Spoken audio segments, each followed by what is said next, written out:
Hi, it's me again with CorelDRAW Tips and Tricks, and I've got two identical objects. This is only available in CorelDRAW X19 and above, or newer. I am going to open up a Docker, and I'm going to open up the properties. And right up here is a bitmap effect. We haven't done any effects yet.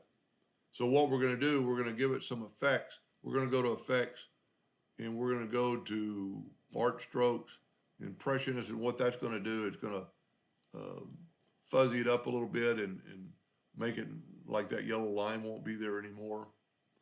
And this is relatively all new to me because I don't really work with colors too much. Then we're going to add another effect. We're going to go to creative and add a quilt on their fabric. Quilt, I think, is default. And then as soon as it's done, and you could change the rotation, the size, the size of the quilt pattern.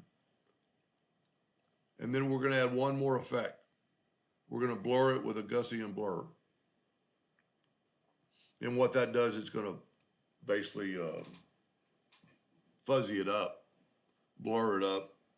But then when we're through, we can open up that Docker again. Almost done. And then say OK. And I'm going to go to Windows, Dockers. And if you've done a lot of work, and then we're going to go up to properties.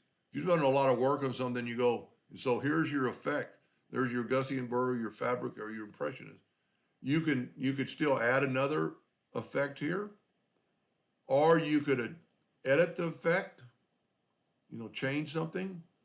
Or if we don't want it to be a fabric anymore, we can just delete that one effect instead of having to go back and redo the whole thing.